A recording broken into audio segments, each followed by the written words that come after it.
Hello everyone, I am Dilip Kumar, lecturer in botany at Government Boys Degree College, Shahidapur.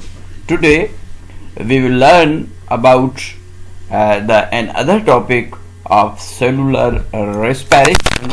It is technically it is third step of cellular respiration, and the name of topic is electron transport chain, or we can say that oxidative phosphorylation. So let's start.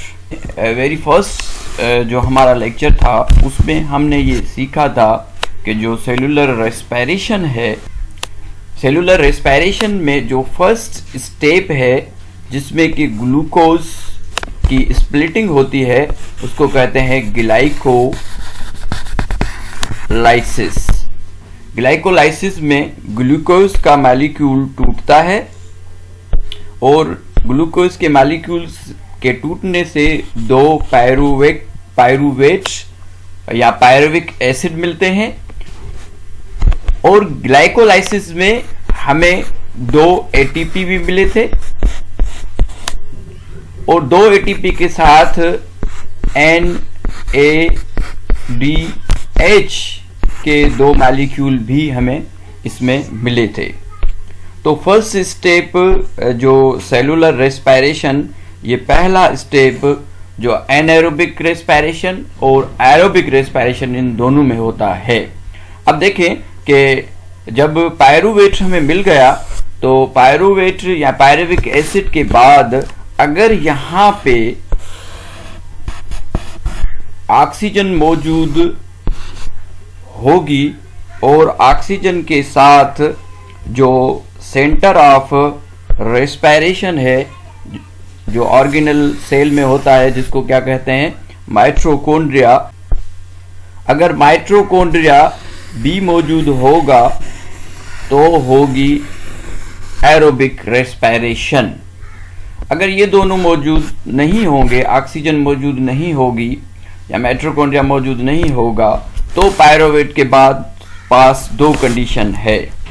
अब pyruvate के पास दो condition है कि वो जो aerobic या जिसको हम क्या कह रहे थे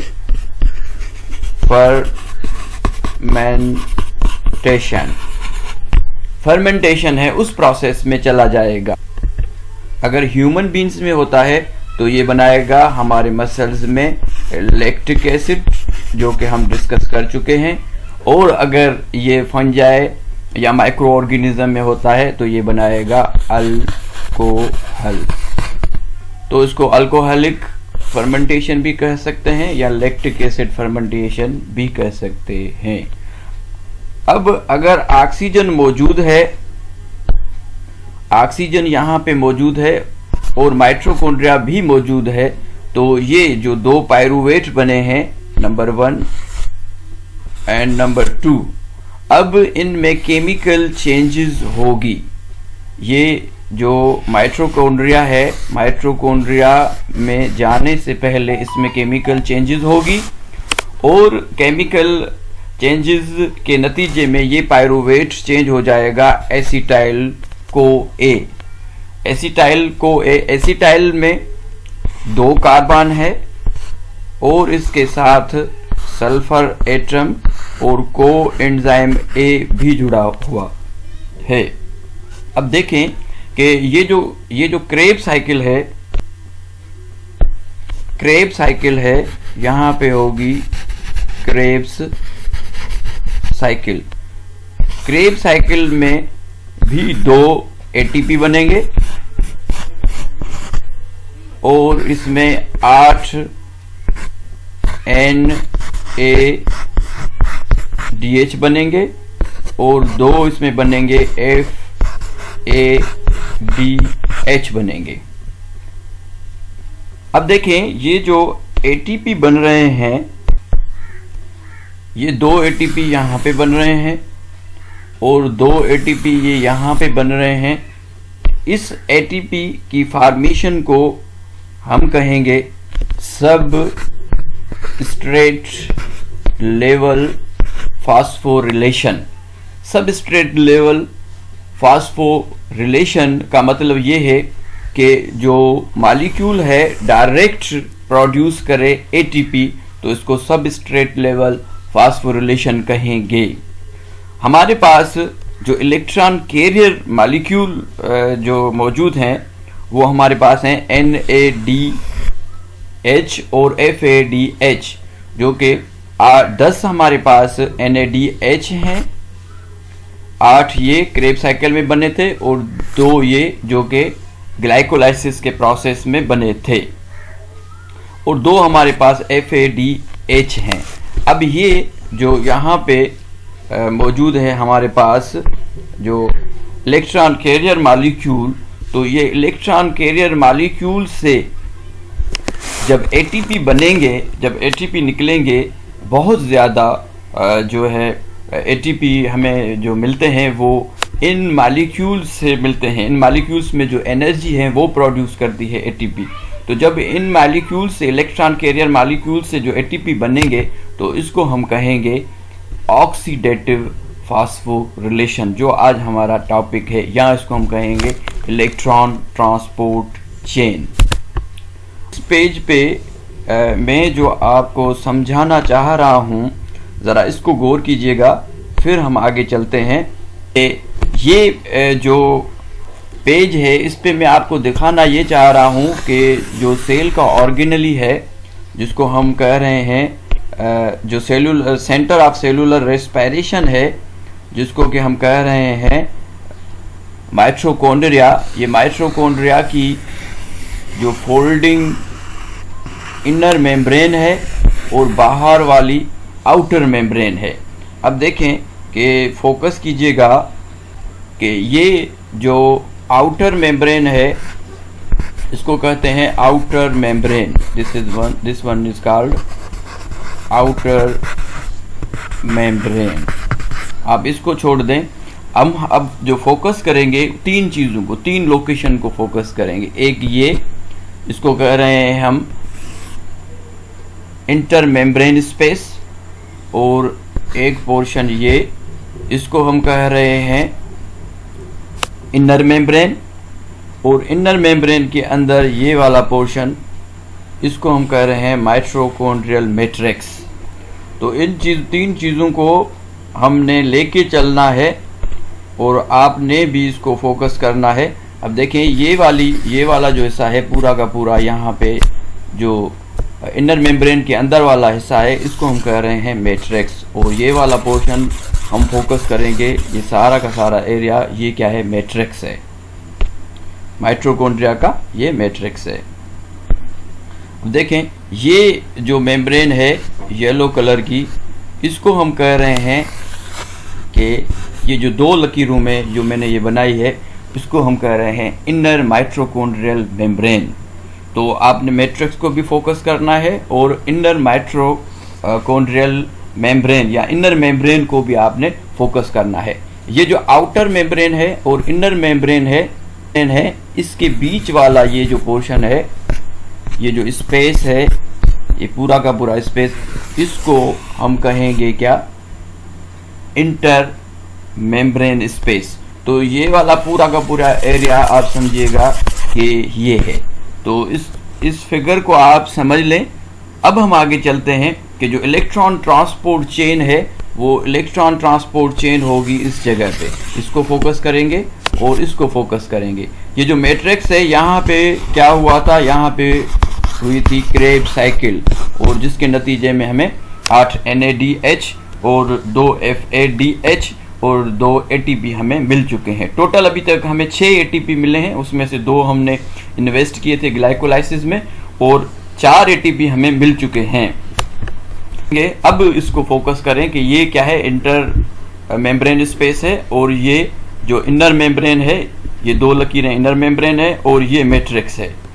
अब ये जो इनर मेम्ब्रेन है, यहाँ पे जो प्रोटीन के कम्प्लेक्सेस मौजूद होते हैं, और ये याद रखिएगा कि प्रोटीन के 4 कम्प्लेक्सेस को हम फोकस करेंगे। फिर देखेंगे कि किस तरीके से जो इलेक्ट्रॉन का फ्लो होता है, इसीलिए इसको कहते हैं इलेक्ट्रॉन ट्रांसपोर्ट चेन के इलेक्ट्रॉन किस तरीके से एक मॉलिक्यूल से दूसरे मॉलिक्यूल की तरफ ट्रांसपोर्ट होते हैं। तो इसमें जो 4 कॉम्प्लेक्सेस हैं, ये देखें मैंने कलरफुल 4 कॉम्प्लेक्सेस बनाए हुए हैं, इनको नंबरिंग दे देते हैं। Number 1 complex, number 2 complex, number 3 complex, number 4 complex. और ये जो 5वां है ये एक टरबाइन की तरह होता है, यहाँ पे एटीपी की सिंथेसिस होती है जिसको एटीपी सिंथेस कहते हैं। अब आगे चलते हैं। इन 5 कॉम्प्लेक्सेस, इन 4 कॉम्प्लेक्सेस के अलावा और 5वां जो हमारे पास है जो एटीपी सिंथेसिस है, 2 और मॉलिक्यूल होते हैं जो इन कॉम्प्लेक्सेस के दरमियान इलेक्ट्रॉन को ट्रांसपोर्ट करते हैं। इन दोनों का कलर मैंने सेम रखा है। इसको जो है कोएंजाइम Q या CoQ कहते हैं, इसको साइटोक्रोम C के नाम से जाना जाता है। अब देखें कि जो इलेक्ट्रॉन जो ऑक्सीडेटिव फास्फोरिलेशन है, ऑक्सीडेटिव फास्फोरिलेशन जो है वो उसके टेक्निकली 2 स्टेप हैं। नंबर 1, ये जो इलेक्ट्रॉन यहाँ से फ्लो होता है, इलेक्ट्रॉन ट्रांसपोर्ट चेन, ठीक है, यहाँ पे इलेक्ट्रॉन ट्रांसपोर्ट चेन खत्म होती है। और केमियो ऑस्मोसिस, ये मैं आपको बताऊंगा कि केमियो ऑस्मोसिस क्या है। और केमियो ऑस्मोसिस के नतीजे में जो है एटीपी का बनना, ये 2 मरहलों को मिला के हम कहेंगे कि ये क्या है, ये ऑक्सीडेटिव फास्फोरिलेशन है। हमने देखा था कि जो ये मैट्रिक्स है इसमें भी कुछ हाइड्रोजन, जिसको हम प्रोटॉन कह रहे हैं, हाइड्रोजन पड़े हैं और बाहर जो है इंटर मेम्ब्रेन स्पेस में भी है। जो NADH जो ग्लाइकोलाइसिस के नतीजे में और क्रेब साइकिल के नतीजे में हमें मिले थे, अब इनका काम शुरू होगा। ये किस तरीके से एटीपी बनाएंगे और किस तरीके से इन कॉम्प्लेक्सेस को सुपरचार्ज करके इन प्रोटॉन को पुश करेंगे इंटर मेम्ब्रेन स्पेस में। ये जो NADH है, ये NADH ऑक्सीडाइज होगा। ये जो NADH है, ये NADH ऑक्सीडाइज होगा और इससे 2 इलेक्ट्रॉन निकलेंगे जो कि कॉम्प्लेक्स 1 में जाएंगे और NADH ऑक्सीडाइज होके ये कन्वर्ट हो जाएगा NAD+ में। और अब ये जो कॉम्प्लेक्स है इसको जो है रिड्यूस कर देगा, इसमें रिडक्शन हो जाएगी। अब देखें ये रिडक्शन और ऑक्सीडेशन का प्रोसेस चलता रहेगा। इसमें ऑक्सीडेशन भी होती रहेगी एक मॉलिक्यूल में, दूसरा मॉलिक्यूल जो है वो रिड्यूस होता रहेगा और इस तरीके से ये इलेक्ट्रॉन ट्रांसपोर्ट चेन जो है ये चलती रहेगी। और इन दोनों प्रोसेस को मिला के ऑक्सीडेशन एंड रिडक्शन को हम रेडॉक्स कहेंगे। अब देखें कि ये जब यहाँ से 2 इलेक्ट्रॉन कॉम्प्लेक्स 1 में जाएंगे, ये यहाँ पे एक और बात नोट कीजिएगा, ये कॉम्प्लेक्स 1 जो है ये NADH के इलेक्ट्रॉन को रिसीव करेगा। जब इलेक्ट्रॉन्स कॉम्प्लेक्स 1 में आ जाएंगे तो इलेक्ट्रॉन जो कॉम्प्लेक्स 1 है जो कि इनर मेम्ब्रेन में मौजूद है, ये सुपरचार्ज हो जाएगा। ये देखें येलो इसमें बॉर्डर आ गया है, इसका मतलब कि इलेक्ट्रॉन यहाँ पे आ गए हैं और ये सुपरचार्ज हो गया है। अब जब ये कॉम्प्लेक्स 1 सुपरचार्ज हो जाएगा तो यहाँ पे ये जो प्रोटॉन पड़े हैं, यहाँ से जो प्रोटॉन निकले थे, इसमें NADH से जो प्रोटॉन निकले थे, यहाँ पे जो ये हाइड्रोजन पड़े हैं जिनको हम प्रोटॉन कह रहे हैं, अब ये हाइड्रोजन यहाँ से मैट्रिक्स से, माइटोकॉन्ड्रिया की मैट्रिक्स से बाहर जाएंगे। बाहर अब इनके पास एनर्जी, क्योंकि ये जो कॉम्प्लेक्स 1 है ये सुपरचार्ज हो गया है और यहाँ से ये जो हाइड्रोजन जो मैट्रिक्स में पड़े थे ये इंटरसेलुलर स्पेस में आ जाएंगे। आपने देखा कि ये जो यहाँ पे हाइड्रोजन पड़े थे, जब इलेक्ट्रॉन कॉम्प्लेक्स 1 को इलेक्ट्रॉन जब मिले NADH से तो कॉम्प्लेक्स 1 सुपरचार्ज हो गया और यहाँ से इलेक्ट्रॉन मूव हो गए, पंप आउट हो गए मैट्रिक्स से, कहाँ पे, इंटर मेम्ब्रेन स्पेस। नेक्स्ट में जब ये इलेक्ट्रॉन यहाँ से मूव करेगा और इसको रिसीव करेगा कोएंजाइम Q या CoQ कह रहे हैं, तो ये इलेक्ट्रॉन जब यहाँ से मूव करेगा तो यहाँ जो कॉम्प्लेक्स 1 है इसकी सुपरचार्ज जो है वो खत्म हो जाएगी।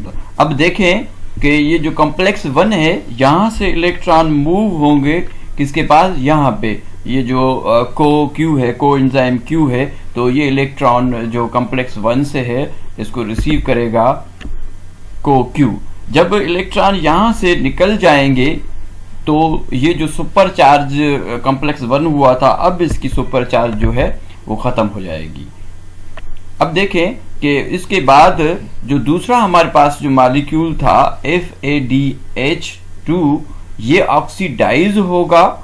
उसके ऑक्सीडेशन के नतीजे में जो हाइड्रोजन है वो मैट्रिक्स में चले आएंगे और यहाँ से भी इलेक्ट्रॉन जब निकलेंगे तो इसको कॉम्प्लेक्स 2 रिसीव करेगा। ये याद रखिएगा कि NADH के जो इलेक्ट्रॉन है वो कॉम्प्लेक्स 1 रिसीव करेगा और जो FADH2 है इसके इलेक्ट्रॉन कॉम्प्लेक्स 2 रिसीव करेगा। अब देखें कि यहां से FADH से जब इलेक्ट्रॉन कॉम्प्लेक्स 2 में आएंगे तो कॉम्प्लेक्स 2 सुपरचार्ज नहीं होगा, ना ही यहां से जो ये हाइड्रोजन है पंप होंगे इंटर मेम्ब्रेन स्पेस में। अब देखें कि यहाँ पे जब इलेक्ट्रॉन कॉम्प्लेक्स 2 में आ गए तो कॉम्प्लेक्स 2 से इलेक्ट्रॉन फिर दोबारा जो ये इलेक्ट्रॉन है ये CoQ के पास चले जाएंगे। CoQ के पास इलेक्ट्रॉन कॉम्प्लेक्स 1 के भी हैं और CoQ के पास इलेक्ट्रॉन इस कॉम्प्लेक्स 2 के भी आएंगे। ये जब तक ये यहाँ पे तब तक रहेंगे जब तक इनको कोई फर्दर जो है ऑर्डर नहीं मिलता। देखें कि ये जो इलेक्ट्रॉन है FADH से कॉम्प्लेक्स 2 में आ गए और कॉम्प्लेक्स 2 के बाद ये इलेक्ट्रॉन चले जाएंगे CoQ के पास और CoQ के पास अब दोनों इलेक्ट्रॉन हैं, कॉम्प्लेक्स 1 के भी कॉम्प्लेक्स 2 के भी। अब ये यहां से इलेक्ट्रॉन चले जाएंगे कॉम्प्लेक्स 3 में और कॉम्प्लेक्स 3 को ये सुपरचार्ज कर देंगे।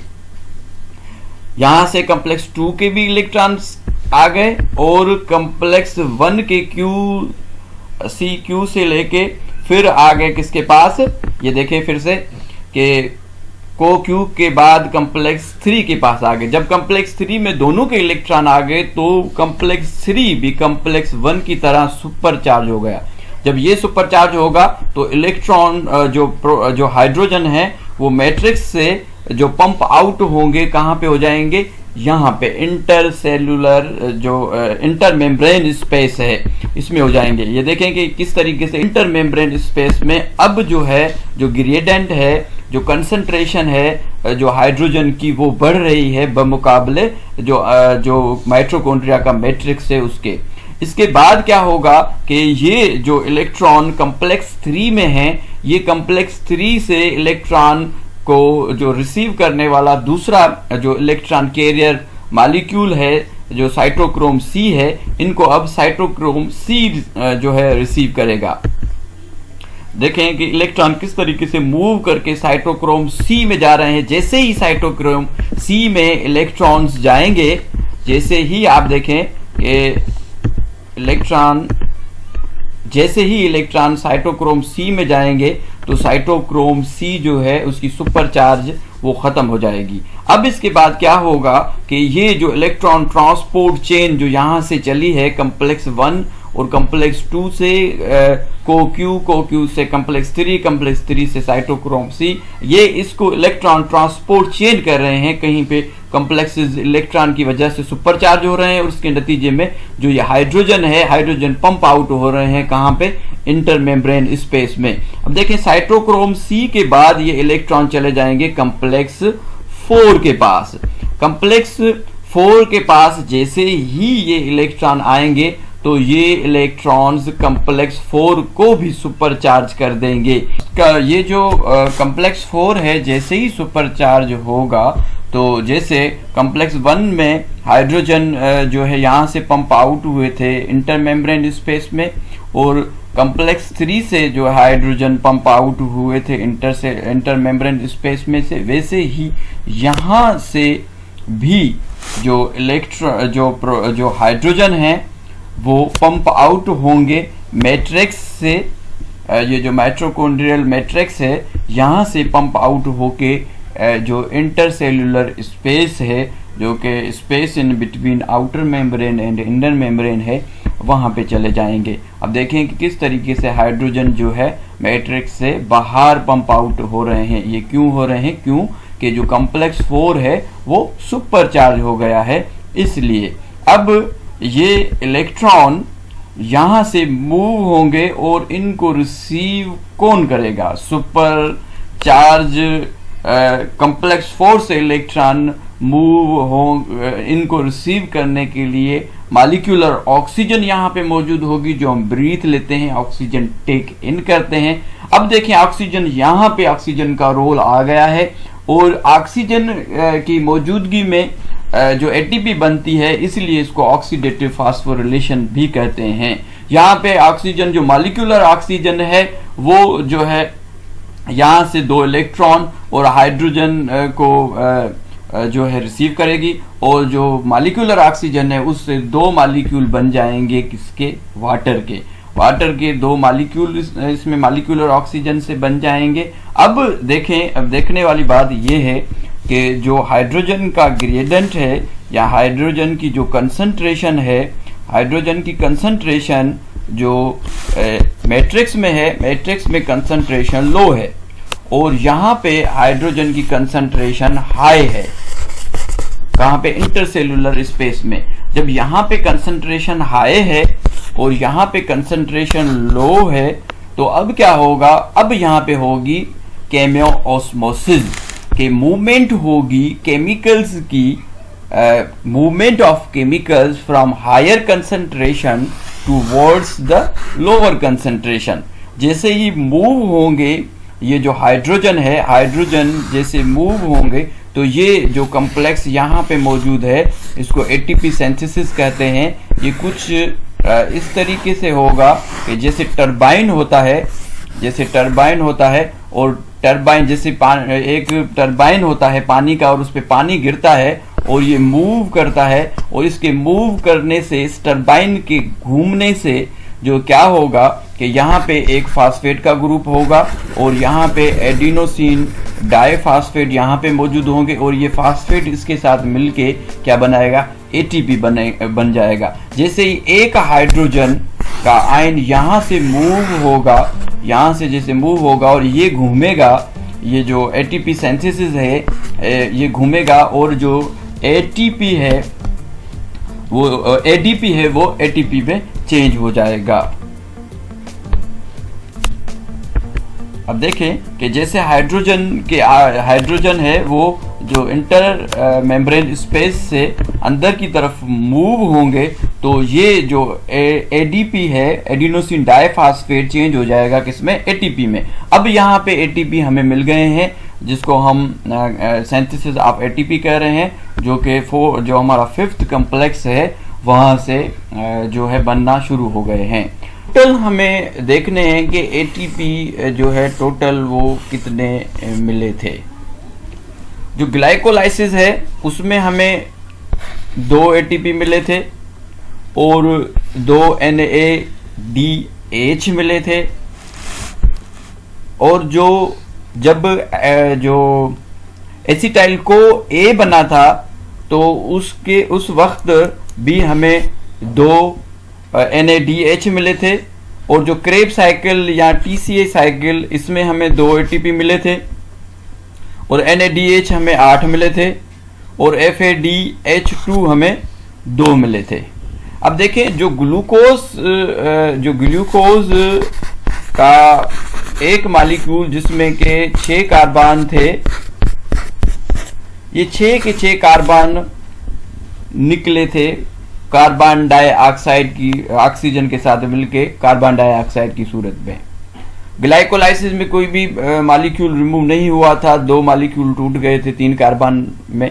ये जो पाइरूवेट मेटाबॉलिज्म हुआ था, केमिकल चेंजेस जब हुई थी, तो यहाँ पे एक कार्बन डाइऑक्साइड का मॉलिक्यूल निकला था। इट मीन्स के 2 थे पाइरूवेट, तो 2 मॉलिक्यूल यहाँ से, और ये जो TCA या क्रेब साइकिल है, यहाँ से जो है 2 मॉलिक्यूल यहाँ से निकले थे कार्बन डाइऑक्साइड के, तो 2 साइकिल चल रही थी, तो इसका मतलब कि 4 यहाँ से, तो टोटल 6 के 6 कार्बन जो है रिमूव हो चुके थे क्रेब साइकिल या TCA साइकिल तक।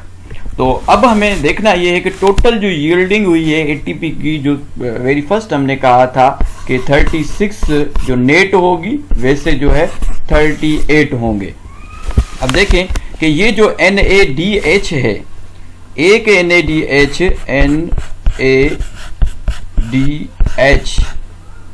एक NADH से 3 ATP बनेंगे, ATPs। और ये जो FADH है, एक FADH एक FADH 2 ATP बनाएगा। ये एक आइडियल कंडीशन है। ये क्या है? एक आइडियल कंडीशन है। अब आप अगर देखेंगे कि अगर एक NADH 3 ATP बना रहा है तो हमारे पास कितने हैं? 10, 8 ये और 2 ये। एक NADH अगर 3 ATP बना रहा है तो हमारे पास कितने? 10 हैं। तो अगर 10 को मल्टीप्लाई हम 3 से करेंगे तो ये हमारे पास ATP हो जाएंगे कितने? 30 ATP ये हो गए। और ये याद रखिएगा, सबसे ज्यादा ATP बनते हैं इलेक्ट्रॉन ट्रांसपोर्ट चेन में। और अगर ये FADH हमारे पास 2 हैं और 1 से 2 ATP बन रहे हैं, तो FADH हमारे पास हैं 2, तो 2 से कितने बनेंगे?